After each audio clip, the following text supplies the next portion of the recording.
আগে আমি 200-300 টাকা ইনকাম করছিলাম, দিতে আমার সব কিছু চলছিল। এখন 500-1000 টাকা ইনকাম করে আমার চলে না। ঘর ভাড়া বাড়ছে, টিউশনের ফি বাড়ছে, বাচ্চাদের যে পড়াশোনার খরচ প্রত্যেকটা জিনিস বাড়ছে। আমাদের বেতন যদি আর একটু বাড়তো তাহলে আমাদের একটু ভালো হইতো আর কি। মূল্যস্ফীতির কেবলমাত্র সাধারণ জনগণের জীবনমানের উপরে একটা অবনমন সৃষ্টি করে না, এটা আমাদের যারা বিনিয়োগকারী আছেন, উদ্যোক্তা আছেন, যারা উৎপাদনকারী আছেন, তাদেরকেও কিন্তু তাদের প্রতিযোগিতা সক্ষমতা কমিয়ে দেয়। মূল্যস্ফীতি নিয়ে এত হাহাকারের পরও কোনোভাবেই যেন টানা যাচ্ছে না এর লাগাম। নিত্যপণ্যের দাম বাড়তে থাকায় কষ্টে সাধারণ মানুষ, অথচ এখনও দেশে 87% ধনী ফাঁকি দিচ্ছে প্রত্যক্ষ কর। লক্ষ্যমাত্রার চেয়ে পিছিয়ে রপ্তানি আয়। অর্থনীতির বিভিন্ন সূচকে দেশের বর্তমান অবস্থা জানবো এখন সকালে। পুরো আয়োজন জুড়ে সাথে আছে আমি জেনিসিয়া বর্ণা।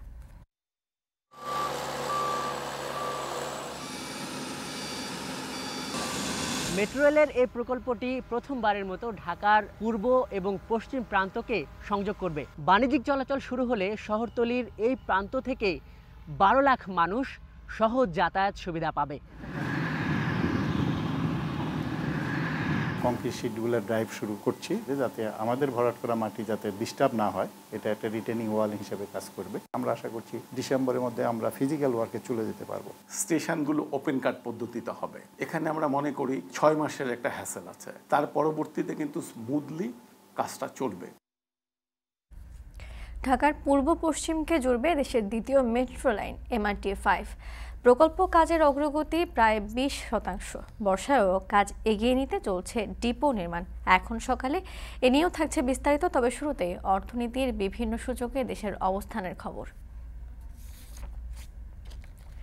চলতি বছরের প্রথম 4 মাসে ঊর্ধ্বমুখী মূল্যস্ফীতি। খাদ্য মূল্যস্ফীতির চাপে খেটে খাওয়া মানুষের কপালে ভাঁজ। শক্তিশালী বাজার তৈরিতে আসন্ন বাজেটে সুনিশ্চিত পদক্ষেপ নেওয়ার পরামর্শ অর্থনীতিবিদদের। অর্থনীতির বিভিন্ন সূচকে বাংলাদেশের অবস্থান জানুন তানজিম শাফিনের প্রতিবেদনে। বাজারে টাকার প্রবাহ কমিয়ে সংকোচনমূলক মুদ্রানীতিতে চলছে দেশের অর্থনীতি। করোনা মহামারীর পর বাংলাদেশের অর্থনীতি যতটা শক্তিশালী ভাবা হয়েছিল, সেই ধারাবাহিকতা রক্ষা এখন চ্যালেঞ্জের মুখে। সে কারণে বাংলাদেশ এখন অর্থনীতির আকার নয়, প্রাধান্য দিচ্ছে দৃঢ়তায়। IMF এর শর্ত মেনে ডলারের মূল্য বাজারের উপর ছেড়ে দেয়ায় মূল্যস্ফীতির চাপে পড়েছে ভোক্তা। চলতি বছর প্রতিবেশী দেশগুলো মূল্যস্ফীতি কমিয়ে আনতে পারলেও দেশে মূল্যস্ফীতির মাসিক গড় 9.5%-এর বেশি। ভারতে বছরের প্রথম 4 মাসে মূল্যস্ফীতি নেমে এসেছে 5%-এর নিচে। তবে ডলারের বিপরীতে বেশ অবনমন হয়েছে ভারতীয় রুপির। পাকিস্তানে 22 মাসের মধ্যে সর্বনিম্ন মূল্যস্ফীতি ছিল গত এপ্রিলে। বছর শুরুতে 28% থেকে তা কমে এসেছে 17%। তবে সবচেয়ে অবাক করেছে শ্রীলঙ্কা। মূল্যস্ফীতি 6.4 থেকে আরও কমে 1.5% দাঁড়িয়েছে এপ্রিলে। এদিকে বাংলাদেশে জানুয়ারিতে 9.86% মূল্যস্ফীতি, এপ্রিলে এসেও ছিল 9.74%, যা কোনোভাবেই স্বস্তি দিতে পারেনি ভোক্তাকে। উপরন্তু খাদ্যপণ্যে মূল্যস্ফীতি কিছুটা বেড়ে হয়েছে 10.22%। অথচ বিগত বছরগুলোতেও বৈশ্বিক ও অভ্যন্তরীণ নানা সংকটেও মূল্যস্ফীতি নিয়ন্ত্রণ সম্ভব হয়েছিল। আগে আমি 200-300 টাকা ইনকাম করছিলাম, দিতে আমার সব কিছু চলছিল। এখন 500-1000 টাকা ইনকাম করে আমার চলে না, কারণ সব কিছুর দাম বেশি। একটু কষ্ট হচ্ছে। আমাদের বেতন যদি আর একটু বাড়তো তাহলে আমাদের একটু ভালো হইতো আর কি। বেতনটা একটু কম হচ্ছে, আমাদের চলার একটু সমস্যা হচ্ছে। ঘর ভাড়া বাড়ছে, আপনার হচ্ছে আমাদের টিউশনের ফি বাড়ছে, বাচ্চাদের যে পড়াশোনার খরচ প্রত্যেকটা জিনিস বাড়ছে। সেটার সাথে সাথে আমরা যখন বাজারে যাচ্ছি প্রতিদিন, প্রত্যেকটা নিত্য প্রয়োজনীয় মুরগি থেকে শুরু করে মাছ থেকে শুরু করে সবকিছু, যেখান থেকে জিনিসটা আসতেছে ওইখানে যদি ঠিক রাখে তাহলে তো বাজার তৈরি করার দরকার নাই। ব্যবসা ছেড়ে সবাই বিদেশ চলে যেতেছে, কি করবো এখন? আমরা সব ইয়াং জেনারেশন তো ব্যবসা দেন করবো না, সবাই যেতে বিদেশ যেতেছে। পাসপোর্ট লাগাও, বিদেশ যাও। এদিকে চলতি অর্থ বছরে অর্থনীতির যেসব সূচকে উন্নতি লক্ষ্য করা গেছে তার মধ্যে অন্যতম রাজস্ব খাত। অর্থবছরের প্রথম 9 মাসে এনবিআর এর রাজস্ব আদায় বেড়েছে উল্লেখযোগ্য হারে। মূল্য সংযোজন কর ও আয়করে প্রবৃদ্ধি থাকলেও এনবিআর এর ভাষ্য, ধনীদের 87%ই ফাঁকি দিচ্ছে প্রত্যক্ষ কর। অন্যদিকে 62 বিলিয়ন লক্ষ্যমাত্রায় পিছিয়ে থাকলেও এরই মধ্যে রপ্তানি আয় 47 বিলিয়ন ডলারের বেশি। ডলার দর বাড়ায় রপ্তানি আয় বাড়ানোর যে সুযোগ তৈরি হয়েছে সেখানে আরও ভালো করা সম্ভব। অর্থনীতির আরেক ভিত রেমিটেন্সের প্রবাহ এখনও সতেজ রেখেছেন প্রবাসীরা। তবে রপ্তানি ও প্রবাসী আয় প্রণোদিত করতে টাকার অবমূল্যায়ন হলেও বাজার নিয়ন্ত্রণের মাধ্যমে ভোক্তার ক্রয় ক্ষমতা বাড়ানো জরুরি বলে মনে করেন অর্থনীতিবিদ ডক্টর মোস্তাফিজুর রহমান। স্থির আয়ের মানুষের যে আয় বৃদ্ধি সেটার থেকে মূল্যস্ফীতির বৃদ্ধি অনেক বেশি, এবং এটা গড় দিয়ে করলে তো হবে না, কারণ সাধারণ মানুষ যেগুলো ক্রয় করে সেগুলো কিন্তু 10% মূল্যস্ফীতি না, সেগুলোর মূল্যস্ফীতি কিন্তু 22-23%। মূল্যস্ফীতিটা এমন একটা জিনিস যেটা কেবলমাত্র সাধারণ জনগণের জীবনমানের উপরে একটা অবনমন সৃষ্টি করে না, এটা আমাদের যারা বিনিয়োগকারী আছেন, উদ্যোক্তা আছেন, যারা উৎপাদনকারী আছেন, তাদেরকেও কিন্তু তাদের প্রতিযোগিতা সক্ষমতা কমিয়ে দেয়। মাঝে মাঝে আমরা দেখি বাজারে বিভিন্ন ধরনের তারা উদ্যম গ্রহণ করে, কিন্তু এগুলোকে ধারাবাহিকভাবে এগুলাকে ফলো আপ করা। আর্থিক খাতের সংস্কার ও রাজস্ব আদায়ে অটোমেশন কার্যক্রম দ্রুততর করারও পরামর্শ দেন এই গবেষক। ব্যাংকিং সেক্টরের সংস্কার, ঋণ খেলাপি, তারপরে দেশের থেকে টাকা চলে যাওয়া, এইসব বিষয়গুলোতে তো এগুলো তো আমাদের নিজেদেরই করার কথা। এবং বিশেষত এরকম একটা অবস্থা যখন রিজার্ভের অবস্থা যখন আর কি এত নিচে নামছে, সুতরাং এইসব সংস্কারগুলি IMF না, এইসব সংস্কারগুলি আমাদের নিজেদেরই ওনারশিপের মাধ্যমে আমাদের বাস্তবায়িত করতে হবে। এই সিস্টেমগুলোকে যদি আমরা ইন্টার অপারেবল করতে পারি তখন কিন্তু কর ফাঁকি দেওয়া এটা অনেক কঠিন হয়ে দাঁড়ায়। অনেক দেশে এটা করেছে। 2026 সালে LDC উত্তরণ পরবর্তী বাংলাদেশের সামনে রয়েছে আরও বড় চ্যালেঞ্জ। থাকবে না শুল্ক সুবিধা, এছাড়া বিশ্ববাজারে প্রতিযোগিতায় দেশের কারখানাগুলোকে হতে হবে জলবায়ু বান্ধব, তৈরি করতে হবে দক্ষ জনশক্তি, নিশ্চিত করতে হবে শ্রমিক অধিকার। তাই 2024-25 অর্থবছরে বাজেটেই থাকতে হবে টেকসই পরিকল্পনা। তানজিম শাফিন, এখন, ঢাকা। হিমায়তপুরে ঢাকা আরিচা মহাসড়কের পাশে বেশ জোরে সোরেই এগিয়ে চলছে ঢাকার পূর্ব ও পশ্চিম প্রান্তকে সংযোগে পরিকল্পিত আরেকটি মেট্রো রেলের কাজ। প্রকল্প সংশ্লিষ্টরা বলছেন, ডিপোর বাইরে হিমায়তপুর থেকে আমিনবাজার অংশে এই ডিসেম্বরে মেট্রোর মূল লাইন নির্মাণের কাজ শুরু হবে। এই লাইনটি তুরাগ নদীর তলদেশ দিয়ে যাবে এবং DMTCL বলছে পাতালের 3টি নির্মাণ প্যাকেজের মধ্যে কচুক্ষেত থেকে নতুন বাজারে সেনানিবাসের নিচের কাজ আগে শুরু হবে। এই প্রকল্পেরও অন্তত 7টি প্যাকেজ অর্থায়নকারী সংস্থা জায়গার সম্মতির অপেক্ষায় আছে। ছবি তুলেছেন লিখন শেখ, প্রতিবেদন দেখব আজহার লিমনের। ধলেশ্বরীর এই শাখাটি সাভারের বিলমালিয়া ও কোন্ডা মৌজা হয়ে তুরাগে মিশেছে। নাম কর্ণতলী। এর পারেই ঢাকার আরেকটি মেট্রো লাইন MRT 5-এর কেন্দ্রবিন্দু। শহরতলির প্রায় 100 একর প্লাবন ভূমির উপর এই ডিপোর আরেক প্রান্তে ঢাকা আরিচা মহাসড়ক। হিমায়তপুরের এই ডিপো থেকেই উড়াল ও পাতাল মিলিয়ে প্রায় 20 কিলোমিটার মেট্রো পরিচালিত হবে ভাটারা পর্যন্ত। মোট 14টি স্টেশনের 4টি হবে উড়ালে, 9টি পাতালে। এটি হবে ঢাকার দ্বিতীয় পাতাল মেট্রো, যে লাইনটি প্রথমবারের মতো নদীর নিচ দিয়ে যাবে। আমিনবাজার থেকে তুরাগতলের প্রায় 30 মিটার গভীরে নির্মিত হবে এই মেট্রো টানেল, মিশবে গাবতলী পাতাল স্টেশনে। 10টি নির্মাণ চুক্তির মাধ্যমে সম্পন্ন হবে পুরো লাইনটির কাজ। প্রথম নির্মাণ ভাগ এই ডিপো এলাকায় গিয়ে দেখা গেল এই কর্মযজ্ঞের। অপেক্ষাকৃত নিচু এই এলাকায় চলছে জাপানিজ প্রযুক্তির স্যান্ড কম্প্যাকশন পাইলিংয়ের মাধ্যমে ডিপোর ভিত শক্ত করার কাজ। নানা পরীক্ষা নিরীক্ষার পর মেঘনা, শীতলক্ষা থেকে আনা বালুর পাহাড় গড়ে উঁচু করা হচ্ছে জায়গাটিকে। আবার যাতে নিচে ভেঙে না পড়ে তার জন্য ভিয়েতনাম থেকে আনা হয়েছে এই কনক্রিট শিটগুলোকে। দিনরাত 150 প্রকৌশলী আর 450 নির্মাণ শ্রমিকের ঘামে ডিপোর অবস্থা এখন এমন। সব মিলিয়ে প্রায় 150 নির্মাণ যন্ত্র দিনরাত কাজ করছে বিস্তীর্ণ এই ডিপোতে। এবং গেল 8 থেকে 9 মাসে এই যে এখানকার যে অগ্রগতিটা দেখা যাচ্ছে তা কিন্তু আগের চিত্র থেকে বেশ আলাদা। এই যে আমি এখন যেখানে দাঁড়িয়ে আছি সেখানে 2 থেকে 3 ফুটের একটি জলা ছিল, যেটিকে বালু দিয়ে ভরাট করে এই অবস্থায় আনা হয়েছে। পর্যায়ক্রমে এভাবে পুরো এলাকার ভূমি উন্নয়ন করা হবে। বালিটাকে আমরা একটা স্থানে স্টক করা হচ্ছে এবং কিছু জায়গায় ড্রেস ফিল হচ্ছে এবং কিছু জায়গায় এমব্যাকমেন্টের কাজ হচ্ছে। আপনি এখানে দেখতে পারবেন সাইডে, এটা হচ্ছে এমব্যাকমেন্ট কাজ বলা হয়। প্রকল্প সংশ্লিষ্টরা বলছেন কাজের অগ্রগতি 20 ভাগের কাছাকাছি। কয়েক ধাপের কাজের মধ্যে তারা এখন ডিপোকে এমন পর্যায়ে নিয়ে যেতে চান যাতে বর্ষায় কাজ বন্ধ না থাকে। মেন বড় বড় কিছু কম্পোনেন্ট আছে, আপনারা দেখছেন বেশ কিছু কংক্রিট শিট এখানে জমা করা হয়েছে। এটা কংক্রিট শিটগুলো ড্রাইভ করছি এবং এটা মানে চারিদিকে যেটা ভরাট করা হয়েছে নিচু এলাকার পাশ দিয়ে, যাতে আমাদের ভরাট করা মাটি যাতে ডিস্টার্ব না হয়, এটা একটা রিটেনিং ওয়াল হিসেবে কাজ করবে। তবে ঢাকার নতুন এই মেট্রো প্রকল্পেও ডিপোর মতো অন্যান্য কাজে গয়নি। 10টি নির্মাণ চুক্তির মধ্যে এগিয়ে আছে হেমায়তপুর থেকে ভাটারা পর্যন্ত অংশে উড়াল লাইন নির্মাণ কাজের প্যাকেজ। এটি 3 নম্বর নির্মাণ ভাগ এবং এপ্রিল মাসের শুরুর দিকে ঠিকাদারদের প্রাথমিক যোগ্যতা যাচাই শেষে দরপত্র আহ্বান করা হয়েছে। বাকি 8টির মধ্যে এগিয়ে আছে পাতালের 3টি নির্মাণ প্যাকেজ। এর মধ্যে কচুক্ষেত হতে ভাটারা পর্যন্ত নির্মাণ ভাগটিকে সবচেয়ে অগ্রাধিকার দিচ্ছে প্রকল্প কর্তৃপক্ষ। আমরা আশা করছি ডিসেম্বরের মধ্যে আমরা ফিজিক্যাল ওয়ার্কে চলে যেতে পারবো। বনানী গুলশন এই এলাকা আমাদের স্টেশনটা মানে এক্সিস্টিং রাস্তাটা ন্যারো এবং স্টেশনটাও প্ল্যাটফর্ম উপরে নিচে থাকবে। একটা আপের প্ল্যাটফর্ম যদি উপরে থাকে, ডাউনেরটা নিচে থাকবে। এই ফাংশনগুলো বা কাজগুলো, ফিজিক্যাল কাজগুলো অনেক জটিল এবং সময়ব্যাপী, যার জন্য এটাকে আমরা একটু প্রায়োরিটি দিয়েছি যে আগে যাতে শুরু করা যায়। তো যার জন্য আমরা ওই জায়গার কনকারেন্সের জন্য ওয়েট করতে হয়। তবে আমরা ফুল রেডি আছি। আমরা যখনই যেটা কনকারেন্স পাবো এখন সেটাই আমরা টেন্ডারিংয়ে চলে যেতে পারবো।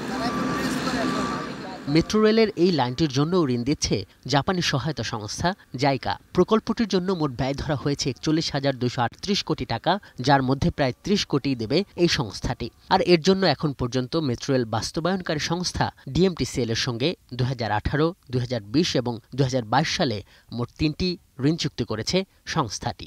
আমাদের স্টেশনগুলো ওপেন কাট পদ্ধতিতে হবে। যেখানে মাটির নিচে দিয়ে চলে যাবে সেখানে ইউটিলিটি রিলোকেশনের প্রয়োজন হবে না, কিন্তু স্টেশনগুলোতে ইউটিলিটি রিলোকেশন করতে হবে। সেই জন্য আমরা বাংলাদেশ সেনাবাহিনীর ইঞ্জিনিয়ারিং ডিপার্টমেন্টকে আমরা দায়িত্ব দিয়েছি। তারা এই জায়গাটায় কাজ শুরু করেছে। এখানে আমরা মনে করি যে 6 মাসের একটা হ্যাসেল আছে, তার পরবর্তীতে কিন্তু স্মুথলি কাজটা চলবে। সেটা মাথায় রেখেই আমরা কাজটা শুরু করার পরে আপনাকে সুনির্দিষ্টভাবে বলতে পারবো। তবে আমাদের টার্গেট যেটা আছে, এই টার্গেটে কাজ শুরু করার আগে আমরা কোনো পরিবর্তন আনতে চাই না এবং আমরা টার্গেটটা অ্যাচিভ করার জন্য আমরা চেষ্টা করব।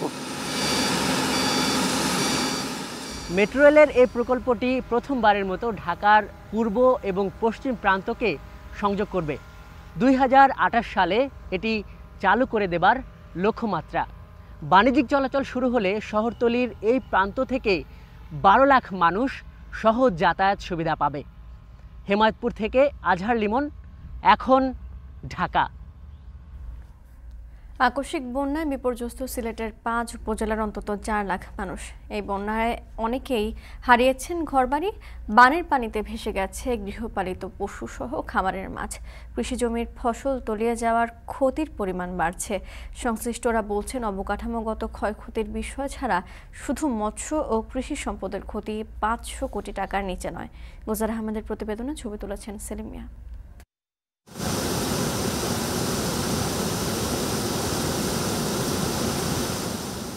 সিলেটে পাহাড়ি ঢলের প্রভাব এখনও ফুরোয়নি। কোথাও বাঁধ ভেঙে গর্জন সুরে শূন্য হাওয়ার ভরাট হচ্ছে পানিতে, আবার কোথাও মূল সড়ক উপচে প্লাবিত হচ্ছে নতুন নতুন এলাকা।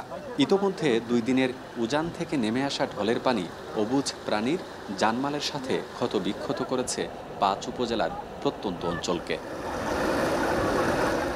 বন্যা আর সিলেট একে অন্যের পরিপূরক হয়ে দাঁড়িয়েছে। বছর অন্তর অন্তর এক এক সময় এক একটি প্রাকৃতিক দুর্যোগ কিংবা পাহাড়ি ঢল, এই দুইয়ে এখানকার মানুষ অনেকটা নিঃস্ব হয়ে পড়েছেন। 2022 সালের মতো এবারও কেউ হারিয়েছেন তার ঘরবাড়ি, কেউ বা তার ক্ষেতের শাকসবজি, আবার কেউ হারিয়েছেন তার শেষ সম্বল চাষের মাছ। সিলেটের জৈন্তাপুর উপজেলার কুদরতুল্লাহ পেশায় মাছ চাষি। বছরের শুরুতে ধার দেনা করে কয়েক লাখ টাকার মাছ চাষ করেন এই খামারি, কিন্তু আকস্মিক বন্যার পানিতে পুকুরের মাছের সাথে ভেসে যায় তার সকল স্বপ্ন। এখন তিনি কেবল নিঃস্ব, কেবল অসহায়। হঠাৎ করে পানি আইসে, আইয়েও মাত্র 15 মিনিটের ভিতরে আটটাই বুড়াইয়া সব লিয়ে গেছে, মাছ আটটাইবার মতো সামর্থ্য সব বাড়িয়ে থাকে। কুদরতুল্লাহর মতো সীমান্ত অঞ্চলের হাজারো মাছ চাষির কণ্ঠে এখন সম্পদ হারানোর সুর। কারো লাখ, কারো বা কোটি টাকার সম্পদ বিনষ্ট হয়েছে এই দুর্যোগে। সিলেট জেলা মৎস্য অফিস বলছে 2 দিনে প্রায় 1.5 কোটি চাষের পোনা আর আনুমানিক 800 টনের মতো মাছ বন্যায় ভেসে গেছে, যার ক্ষয়ক্ষতি প্রায় 25 কোটি টাকার মতো। 10 কোটি টাকা আনুমানিক আমরা মৎস্য প্লাস ধান এগুলা থেকে আমরা এখন এই বন্যার কারণে বেড়িবাঁধ ভাঙার কারণে বিশাল ক্ষতিগ্রস্তের মধ্যে আমরা। বন্যার কারণে আমাদের এলাকার অনেক পুকুরের মাছগুলা চলে গেছে, যারা খামারি আছে ফিশারি যারা এদের প্রচুর পরিমাণে ক্ষয়ক্ষতি। ঢলের ঘোলা জলে কেবল যে মৎস্য সম্পদই নষ্ট হয়েছে তাই নয়, বরং অনেকেই নিজের জমিনের চাষকৃত আউশ ধান, বীজ, নাগামরিচ, কাঁচামরিচ সহ হারিয়েছেন হাজার হাজার একর জমির শাকসবজি ও ফসল। বা এই সবজি লুবি উড়ি আছে, সিজিন্দা আছে, জিঙ্গা আছে, এরপরে কাঁচামরিচ আছে, ওগুলা সব ডুবাইয়া লিয়া গেছে কি না। বাইঙ্গন আছিল, টমেটো আছিল, সব তাহা নিয়ে নিছে কি, বালিজিরা মরিচ আছিল, ওইটা নিছে কি। কৃষি সম্প্রসারণ অধিদপ্তর বলছে এই অকাল বন্যায় ৫,৬০০ হেক্টর জমির উৎপাদিত ফসল বিনষ্ট হয়েছে, যা থেকে উৎপাদিত পণ্যের মূল্য বিবেচনা করলে শুধু কৃষকদেরই ক্ষতি হয়েছে ৪০০ কোটি টাকারও বেশি। টোটাল ক্ষতির পরিমাণ যেটাই দাঁড়ায়, কিন্তু কৃষকের কাছে একক ক্ষতি যদি সেটা ছোট হয়, কিন্তু তাদের কাছে এটা বিরাট ক্ষতি। বোঝা যাচ্ছে না কয়দিন এটা লাস্টিং করবে, শেষ পর্যন্ত এটা যদি আরও দীর্ঘায়িত হয়, এবংটা দীর্ঘায়িত হলে ক্ষতির পরিমাণটা একটা বড়ই হবে আর কি। এদিকে জেলা প্রশাসক বলছেন, অবকাঠামোগত সহ সার্বিক ক্ষতি নিরূপণ করা না গেলেও বন্যা পরবর্তী পরিস্থিতি স্বাভাবিক করতে চেষ্টা চালিয়ে যাচ্ছেন তারা। জেলা পর্যায় থেকে যা যা করণীয় আমরা ঊর্ধ্বতন কর্তৃপক্ষের সাথে যোগাযোগ করছি এবং আমাদের দুর্যোগ ত্রাণ মন্ত্রণালয় থেকে আমাদের শতভাগ নিশ্চয়তা দিয়েছে যা যা প্রয়োজন এই দুর্যোগ মোকাবেলার জন্য আমাদেরকে প্রদান করা হবে। পানি উন্নয়ন বোর্ড বলছে, নদ নদীর পানি বৃদ্ধির পরিমাণ কিছুটা কমেছে, তবে পাহাড়ি ঢল বন্ধ হলে বন্যা পরিস্থিতির আরও উন্নতি ঘটবে। গুলজার আহমেদ, এখন সিলেট। সিলেটে নদ নদীর বাঁধ ভেঙে বন্যা কবলিত অঞ্চল ছাড়িয়ে ঢলের পানি নগরীতে প্রবেশের শঙ্কা দেখা দিয়েছে। এতে নগরবাসীও দিন কাটাচ্ছেন উৎকণ্ঠায়। বিস্তারিত জানাতে সুরমা নদীর পাড় থেকে যুক্ত হচ্ছেন সহকর্মী রাকিবুল রাফি। রাফি, বন্যা পরিস্থিতির সবশেষ তথ্যগুলো জানতে চাই এবং ঢলের পানি ইতোমধ্যে নগরীতে প্রবেশ করছে কিনা জানতে চাই। বন্যা ওপারে হচ্ছে বৃষ্টি এবং এপারে বন্যা, এরকম করুণ দৃশ্যই কিন্তু সিলেটে বিরাজ করছে। এবং জানেন যে আপনারা ভারী বৃষ্টিপাতের সাথে সাথে উজানের ঢল নেমে কিন্তু সিলেটের বেশ কয়েকটি নদ নদীতে কিন্তু প্রবাহিত হচ্ছে এবং এছাড়াও এই 5টি উপজেলা কিন্তু অলরেডি বন্যা কবলিত অঞ্চলে পরিণত হয়েছে। এবং সিলেট যে নগরী বা সিলেট যে শহর রয়েছে সেটাতে কিন্তু বন্যা পূর্বাভাস অধিদপ্তর কিন্তু একরকম ফ্লাড অ্যালার্ট জারি করে দিয়েছে। এবং এখানে আমি বর্তমানে দাঁড়িয়ে আছি সিলেটের সুরমা পাড়ে এবং আপনি দেখতে পাচ্ছেন যে নদীর যে গতিপথ যেটি দেখতে পাচ্ছেন এবং নদীর যে গতিবেগ দেখতে পাচ্ছেন, যে উজানের পানির ফলে কিন্তু ঢল নেমেছে এবং ঠিক দুদিন আগেও কিন্তু এরকম নদীর ঢল ছিল না, চর জেগেছিল, শুকনো ছিল। কিন্তু এখন পর্যন্ত যেরকম পানির গতিবেগ এবং এর আশেপাশে যে নদীর তীরবর্তী যে বসত ভিটা বা বাসাবাড়ি রয়েছে এবং যারা নগরবাসী রয়েছেন তারা কিন্তু বেশ ভোগান্তিতে আছেন বলা চলে। এবং আপনারা দেখতে পাচ্ছেন যে ঠিক এই নদীর ঠিক ওপারেই কিন্তু প্রায় 1000 খানেক পরিবার রয়েছেন এবং আশেপাশে যারা রয়েছেন তারা বেশ ভোগান্তিতে আছে বলা চলে এবং হাঁটু পানি পর্যন্ত কিন্তু এখন নেমে গিয়েছে। এবং আরও আপনাদেরকে যদি জানাই যে আবহাওয়া অধিদপ্তর বলেছে যে সিলেট জেলার উপর দিয়ে পশ্চিম বা উত্তর পশ্চিম দিকে ঘন্টায় প্রায় 60 থেকে 80 কিলোমিটার বেগে দমকা হাওয়া বয়ে যেতে পারে আজকে। এবং গত 3 দিনের পূর্বাভাসও কিন্তু বলা হয়েছে যে দক্ষিণ পশ্চিমে মৌসুমী বায়ু আরও অগ্রসর হতে পারে। এবং এই যে পানি যে বেড়েছে এবং বিশেষজ্ঞরা বলছেন যে ভারী বৃষ্টি এবং উজান থেকে নেমে আসা ঢলে মূলত আকস্মিক বন্যা হয় এবং এছাড়াও সিলেটের প্রতিটি নদ নদীর তলদেশ ভরাট হয়ে নাব্যতা হারিয়েছে এবং হাওরে উপকূল্প বাঁধ এবং রাস্তা ও স্লুইস গেজ নির্মাণ করা হয়েছে এবং নির্বিচারে কাটা হচ্ছে পাহাড় টিলা। মূলত ভয়াবহ বন্যা পরিস্থিতির জন্য মোটা থেকে এসব কারণে প্রধানত দায়ী করছে স্থানীয় এবং যারা বিশ্লেষক আছেন তারা। এবং পানি উন্নয়ন বোর্ড যেটি বলছে যে নদ নদীর যে নাব্যতা এবং যে প্রবাহ সেটা কিন্তু বাড়তে পারে এবং মেঘালয়ের যে চেরাপুঞ্জি এবং যে অন্যান্য অঞ্চলগুলো রয়েছে সেগুলোতে প্রায় 650 মিলিমিটার বৃষ্টিপাত হয়েছে। এবং এরকম যদি অব্যাহত থাকে তাহলে বলা চলে যে জলাবদ্ধতা থেকে শুরু করে কিন্তু পানি কিন্তু নগরীতে ঢোকার একটা আশঙ্কা রয়েছে। তো এই ছিল আমার কাছে সিলেট নগরীর সুরমা নদীর তীর থেকে সর্বশেষ তথ্য। বর্ণা। সিলেটের বন্যা পরিস্থিতি নিয়ে সব শেষ খবরগুলো জানাচ্ছিলেন সহকর্মী রাকিবুল রাফি। বিশ্ববাজারের সঙ্গে সমন্বয় করে দেশের বাজারে সব ধরনের জ্বালানি তেলের দাম বাড়ানো হয়েছে। রাতে বিদ্যুৎ, জ্বালানি ও খনিজ সম্পদ মন্ত্রণালয় এক প্রজ্ঞাপনে জানিয়েছে, স্বয়ংক্রিয় মূল্য নির্ধারণের প্রক্রিয়ায় জুন মাসের জন্য এই দাম নির্ধারণ করা হয়েছে। প্রজ্ঞাপন অনুযায়ী ভোক্তা পর্যায়ে ডিজেল ও কেরোসিনের দাম লিটার প্রতি 107 টাকা থেকে 75 পয়সা বাড়িয়ে 107 টাকা 75 পয়সা করা হয়েছে। পেট্রোলের দাম 2.5 টাকা বাড়িয়ে 127 টাকা থেকে 27 টাকা নির্ধারণ করা হয়েছে।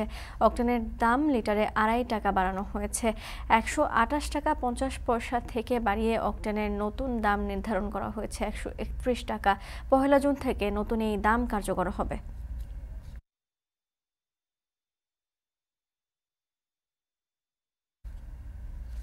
খুলনায় সরবরাহ স্বাভাবিক থাকায় কমেছে বেশ কিছু সবজির দাম, তবে বেড়েছে আলু, পেঁয়াজ ও কাঁচা মরিচের দাম। এ বিষয়ে আরও জানাতে নগরীর সোনাডাঙ্গা পাইকারি কাঁচা বাজার থেকে যুক্ত হচ্ছেন রামিম চৌধুরী।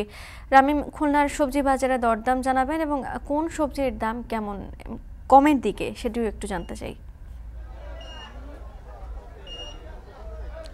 বন্যা গত কয়েকদিন ধরেই সবজির যে বাজার সেটি কিন্তু বেশ নিম্নমুখী রয়েছে বললে চলে। আজকেও কিন্তু বাজারে এসে আমরা যেটি লক্ষ্য করেছি, আজকে সবজির যে দাম ছিল গত সপ্তাহে সেই সপ্তাহের তুলনায় আজকে কিন্তু প্রায় 5 থেকে 10 টাকা পর্যন্ত কেজি প্রতি প্রায় সব ধরনের সবজিতে কমেছে। আজকে বাজারে সবজির যে সরবরাহ সেটি কিন্তু বেশ স্বাভাবিক রয়েছে। ঝড় বৃষ্টি গেল কয়েকদিন আগেই, তারপর থেকেই কিন্তু সবজির যে দাম সেটি কিন্তু বেশ কমেছে বললেই চলে। এখানকার ব্যবসায়ীরা যেটি বলছেন যে সবজির যে দাম কমেছে তার মূল কারণ হচ্ছে যে এখানকার যে সবজি যে ক্ষেতগুলো রয়েছে তা কিন্তু বেশ অনেকটাই ক্ষতিগ্রস্ত হয়েছিল কিন্তু ঝড়ের কারণে, এবং তার ফলে কিন্তু সবজির যে পরিমাণ সবজি ছিল ক্ষেতে সব সবজি কিন্তু তুলে আনা হচ্ছে এবং যতদূর সম্ভব সবজির সরবরাহ বাড়ানো হয়েছে এবং যার ফলে কিন্তু সবজির দাম অনেকটাই কম রয়েছে। আজকে বাজারে আপনি যে উচ্ছেটি দেখছেন, আজকে বাজারে কিন্তু উচ্ছে 35 টাকা করে কেজি বিক্রি হচ্ছে, যেটি কিন্তু 40 টাকা কেজিতে বিক্রি করা হয়েছে। এছাড়াও অন্যান্য সবজির মধ্যে পটল রয়েছে 10 টাকা করে, বেগুন 25 টাকা করে কেজি দরে বিক্রি করা হচ্ছে। এছাড়াও ঢেঁড়স 15 টাকা, কাঁকরোল বিক্রি করা হচ্ছে 45 টাকা।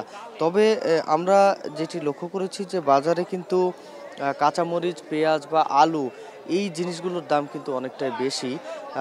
এখানে আজকে কাঁচা পেঁয়াজ বিক্রি করা হচ্ছে 70 টাকা করে প্রতি কেজি দরে, যেটি কিন্তু 55 থেকে 57 টাকার মধ্যেই প্রতি কেজি পেঁয়াজ বিক্রি করা হয়েছে কিছুদিন আগেও। এছাড়াও আলু আজকে বিক্রি করা হচ্ছে 50 টাকা করে, যেটি গত সপ্তাহে ছিল 45 টাকা করে কেজি দরে। এছাড়াও কাঁচামরিচ কিন্তু আজকে বেশ চড়া দাম রয়েছে, সেটি কিন্তু 180 টাকা করে বিক্রি হচ্ছে গত 2 দিন ধরে। এছাড়াও কিন্তু কোনো জায়গায় দেখছি আমরা 200 টাকা পর্যন্ত বিক্রি করা হয়েছে কাঁচামরিচ। সব মিলিয়ে কিন্তু আলু, পেঁয়াজ বা কাঁচামরিচের দাম কিন্তু বেশ চড়া রয়েছে বললেই চলে। এখানকার যারা ব্যবসায়ীরা রয়েছেন তারা যেটি বলছেন যে এই যে বিশেষ করে আমদানিকৃত যে মালামালগুলো রয়েছে সেগুলোর আমদানি কিন্তু কিছুটা কমেছে, যার ফলে এই দাম বেড়েছে। এছাড়াও আলুর যে ক্ষেতগুলো রয়েছে সেগুলোতে কিন্তু প্রভাব পড়েছে এই ঝড়ের, এবং যার ফলে এই প্রভাবের ফলে কিন্তু এই যে আলুর দাম সেটি কিন্তু অনেকটাই বেড়েছে। এছাড়াও এখানকার ব্যবসায়ীরা যেটি বলছেন যে সবজির দাম কিন্তু এখানকার যারা চাষিরা রয়েছেন তারা কিন্তু এই যে নতুন যে সবজি লাগিয়েছেন সেই সবজি তোলার সময়টাতে কিন্তু দাম বেড়ে যাবে বলে এখানকার যারা ব্যবসায়ীরা রয়েছেন তারা আশঙ্কা করছেন। তো এই ছিল আমার কাছে খুলনা থেকে সবজি বাজারের সবশেষ খবর। সবজির বাজার পরিস্থিতি নিয়ে জানাচ্ছিলেন সহকর্মী রামিম চৌধুরী। পশুরহাটে চাঁদাবাজি বন্ধে আইন শৃঙ্খলা বাহিনীকে কঠোর হওয়ার আহ্বান জানিয়েছেন স্থানীয় সরকার মন্ত্রী ও ঢাকা উত্তরের মেয়র।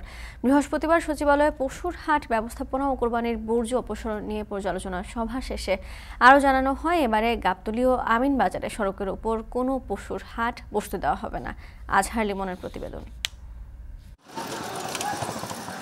শুধু একটি উৎসব নয়, কোরবানি এ শহরের জন্য উল্লেখযোগ্য অর্থপ্রবাহের উপলক্ষ। সরকারি একটি হিসাব, প্রতি বছর কোরবানিকে কেন্দ্র করে এই ঢাকায় পশু কোরবানি হয় 25 লাখের মতো। বেচা কেনার জন্য এই যে অস্থায়ী হাটগুলো বসে তাতে অর্থপ্রবাহের পরিমাণ প্রায় 60,000 কোটি টাকা। সব মিলিয়ে কোরবানির বাজারটি ৭৫,০০০ কোটি টাকার কম নয়। উৎসবকে কেন্দ্র করে এই যে মহাযজ্ঞ তা সামাল দিতেই স্থানীয় সরকার মন্ত্রণালয়ে সংশ্লিষ্ট পক্ষগুলোকে নিয়ে এই পর্যালোচনা সভা। এখানে মেয়র ও মন্ত্রী জানান সবকিছু এবারে যাতে শৃঙ্খলার সঙ্গে হয় সেজন্য তারা আগ থেকেই সক্রিয়। যেমন ঢাকার প্রবেশমুখ গাবতলী ও আমিন বাজারে সড়কের উপরে কোনো হাট বসতে দেবে না সিটি কর্পোরেশন। সড়ক ও মহাসড়কের উপর বা তার পাশের কোরবানির পশুর হাট ইজারা প্রদান না করা এবং মৌসুমি ফলের বাজার সহ যে কোনো ধরনের অস্থায়ী বাজার দোকান বসানো থেকে বিরত থাকতে হবে।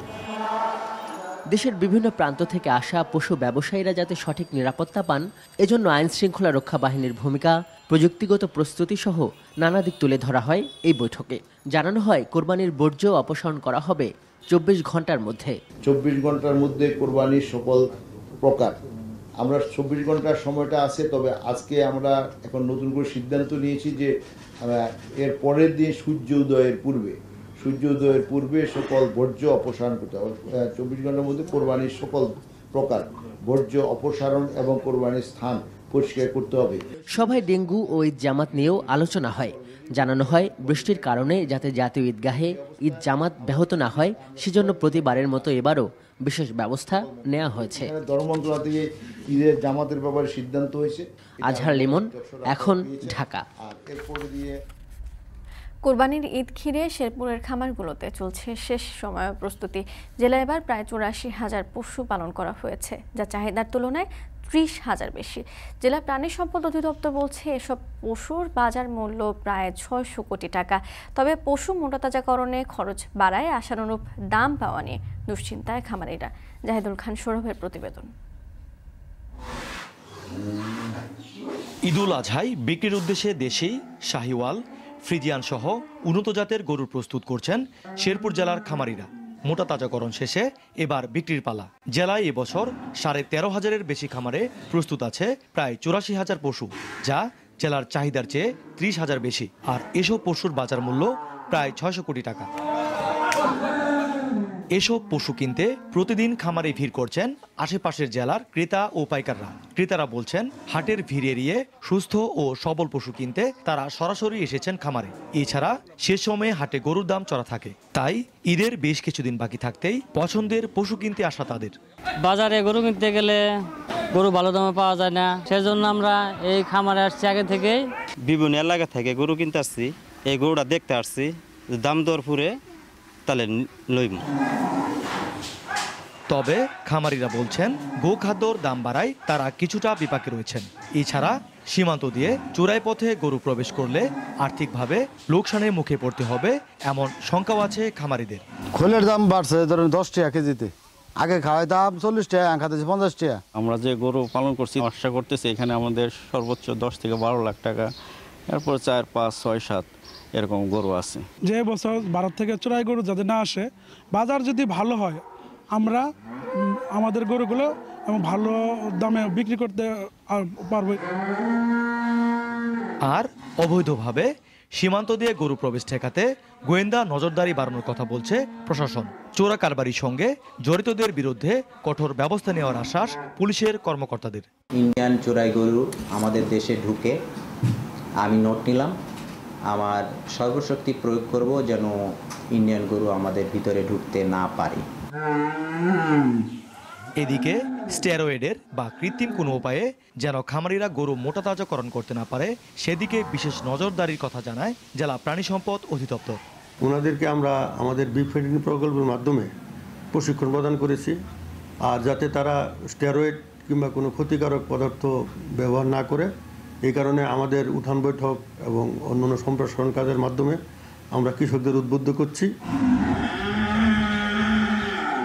জেলা প্রাণী সম্পদের তথ্য বলছে এবছর শেরপুরের 5টি উপজেলায় প্রায় 30টি কুরবানির পশুর হাট বসবে। এসব হাটে অসুস্থ ও রোগাক্রান্ত পশু নির্ণয়ে কাজ করবে ভ্রাম্যমাণ ভেটেরিনারি মেডিকেল টিম। এছাড়া অনলাইনে পশু ক্রয় বিক্রয়ের জন্য খোলা হয়েছে 6টি ডিজিটাল প্ল্যাটফর্ম। জাহিদুল খান সৌরভ, এখন শেরপুর। এখন সকালে নিচ্ছে বিরতি, ফিরছি একটু পর।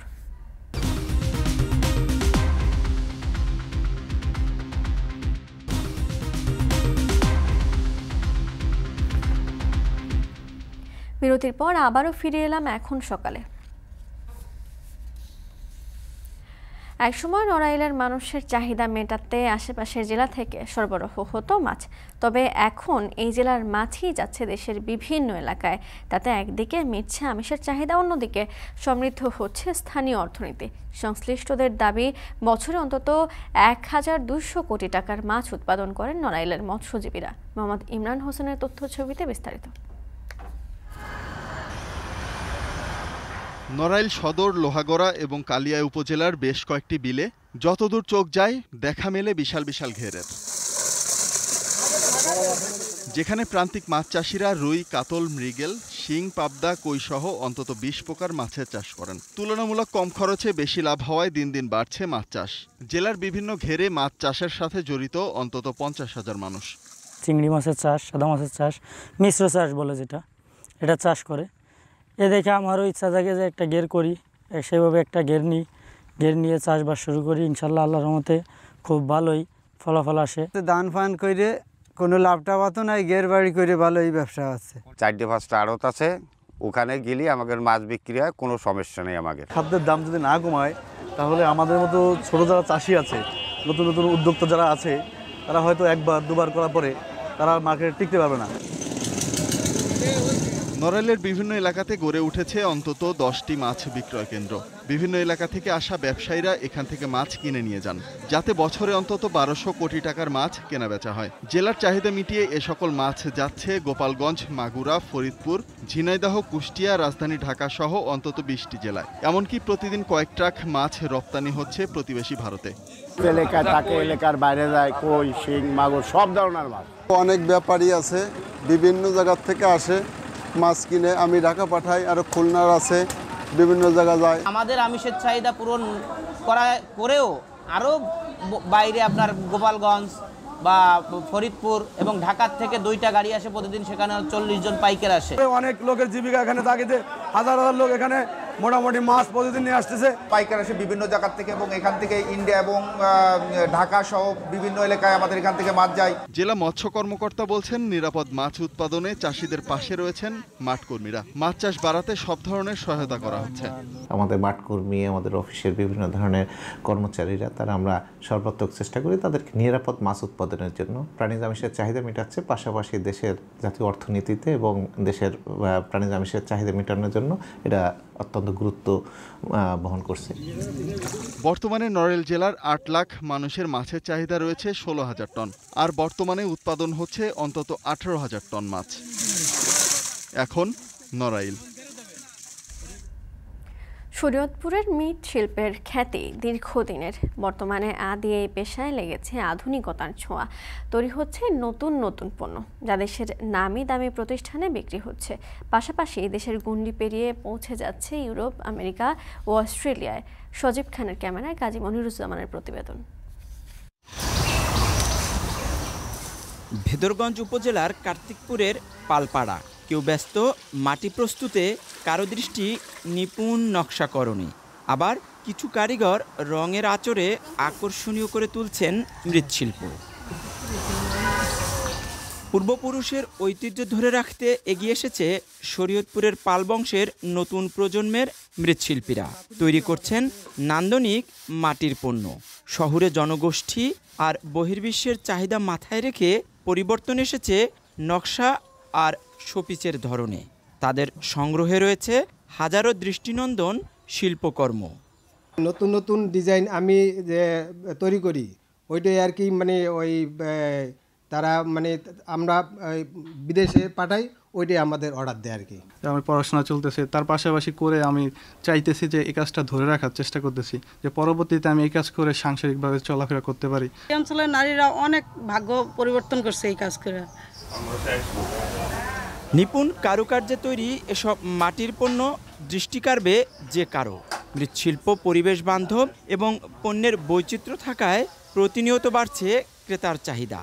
এমনকি শরীয়তপুরের এসব পণ্য বিক্রি হচ্ছে আড়ং, বিবিয়ানা, হিট বাংলাদেশ, কর্দিত জুট ওয়ার্কস, উষা হ্যান্ডিক্রাফট সহ বিভিন্ন ব্র্যান্ডের আউটলেটে।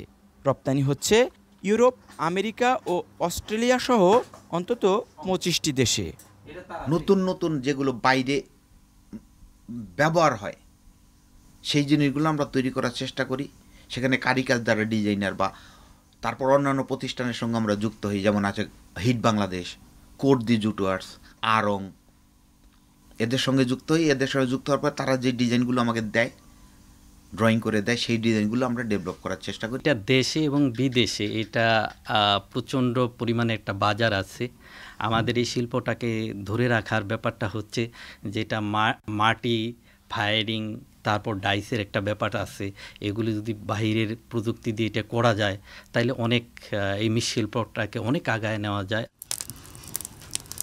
তবে এই শিল্পকে আরও এগিয়ে নিতে আধুনিক চুল্লি, চাকা আর মাটির মিশ্রণ যন্ত্রের ব্যবহার বাড়ানোর কথা বলছেন মৃৎশিল্পীরা।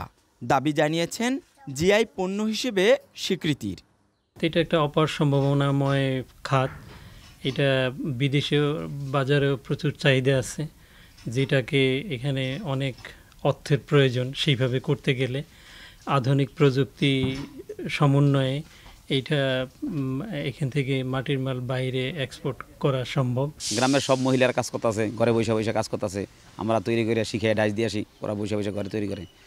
এই হিসাবে আমরা এটা জিআই পণ্য হিসাবে আমরা আমাদের স্বীকৃতি পাইনি এবং আমরা চাইতেছি একটা মানসম্পন্ন স্বীকৃতি, যাতে শরীয়তপুরের ঐতিহ্যবাহী মৃৎশিল্প যেন সারা বাংলাদেশে, সারা পৃথিবীর বুকে যেন সৃষ্টি হয়ে থাকে। জেলা প্রশাসক বলছেন এই পেশাকে এগিয়ে নিতে সরকারের পক্ষ থেকে সব ধরনের সহযোগিতা করা হবে। ইতিমধ্যে যে পণ্য হিসেবে এটা স্বীকৃতি পাওয়ার জন্য আমরা ডকুমেন্টেশনের কাজটা শুরু করেছি। ইতিমধ্যে প্রায় আমি বলবো যে 60% কাজ হয়েছে। জেলা প্রশাসনের পক্ষ থেকে আমাদের বিভিন্ন প্রোগ্রামগুলোতে আমরা যে উপহারগুলো দিয়ে থাকি দেশি বিদেশি গেস্টদের কাছে, তাদের সকলের ক্ষেত্রেই কিন্তু আমরা এই পণ্যটা, বিশেষ করে আমাদের মাটির কাজের যে পণ্যটা, তাদেরকে উপহার হিসেবে প্রদান করে থাকি এবং এটা আমাদের যা ব্র্যান্ডিংয়ের ক্ষেত্রেও কিন্তু একই বিষয়টা হয়ে থাকে।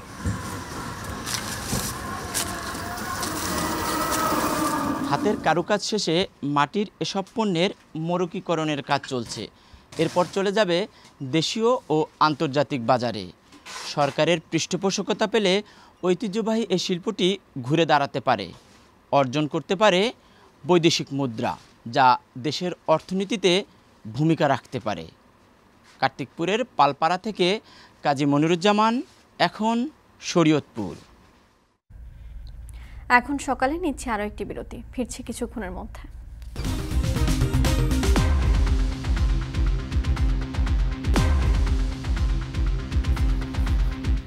বিরতির পর আবারও স্বাগত এখন সকালে। দেশের বাইরের খবর।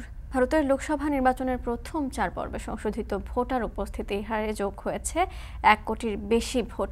বিজেপিকে নির্বাচনী বৈতরণী পার করতে সহায়তার অভিযোগ উঠেছে নির্বাচন কমিশনের বিরুদ্ধে। এমন পরিস্থিতিতে শনিবার অনুষ্ঠিত হবে শেষ পর্বের ভোট গ্রহণ।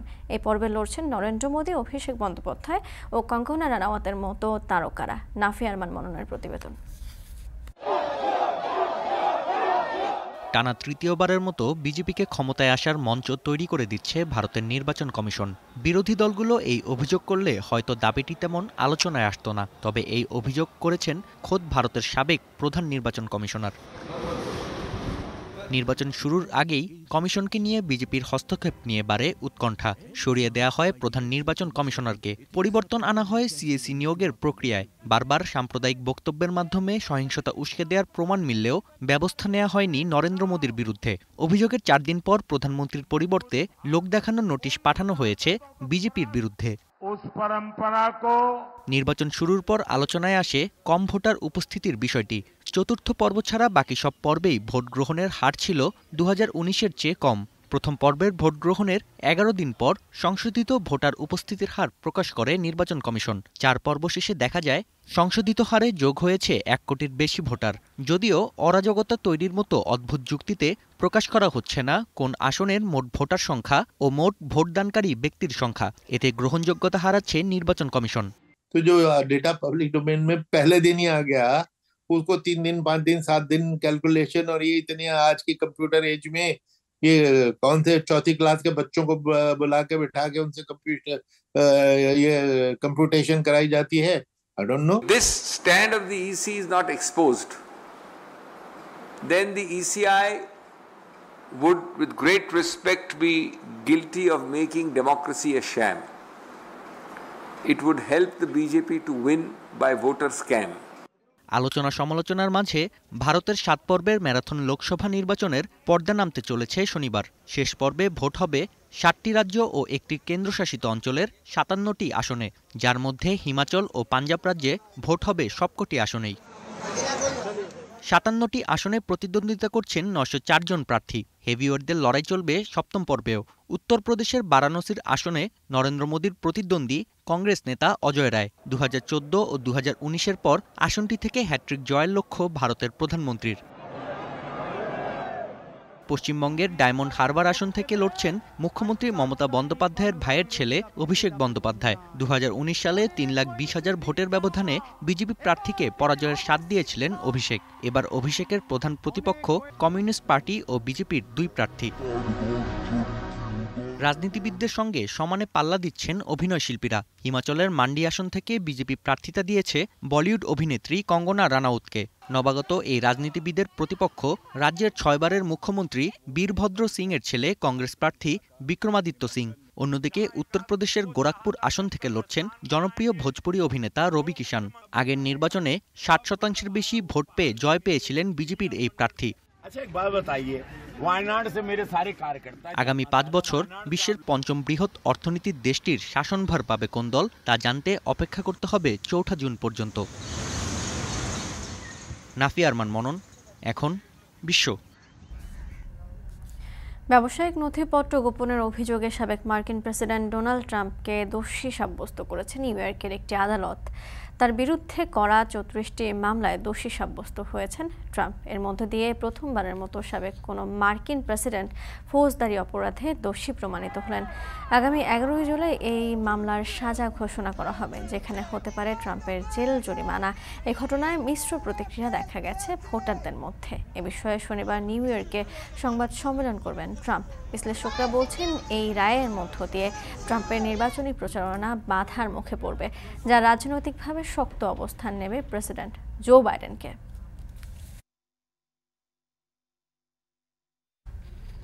এখন সকালে নিচ্ছে আরও একটি বিরতি, ফিরব কিছুক্ষণের মধ্যে।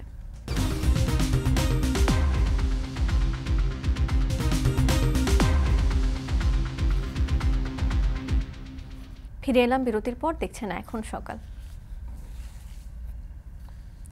হাওয়াই মিঠাইয়ের মতো থোকায় থোকায় ধরে আছে চেরি ফুল। ঘাসের ওপর অবলীলায় খসে পড়ছে পাপড়ি।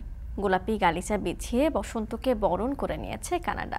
শীত ফুরোবার সাথে সাথে নরম কোমল এই চেরি ফুলের সৌরভ ছড়িয়ে পড়েছে দেশটির বিভিন্ন প্রদেশে। কানাডা থেকে সৈয়দ ইফতেখারের প্রতিবেদন।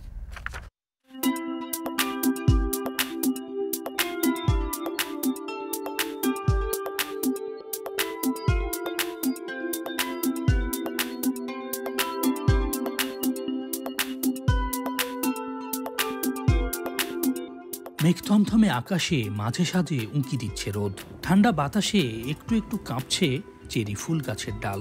সবুজ ঘাসে তারার মতো খসে পড়ছে চেরির লাল, সাদা, হালকা গোলাপি পাপড়ি। শীতের জীর্ণ চাদর সরিয়ে মাথা তুলতে চাইছে সবুজ পাতারা। প্রকৃতি তার নানান উপাচারে বরণডালা সাজিয়েছে। পশ্চিমের ব্রিটিশ কলম্বিয়া থেকে পূর্বের নোভা স্কোশিয়া, গোটা কানাডায় মাধুরী ছড়াচ্ছে চেরি ফুলের গোলাপি আভা।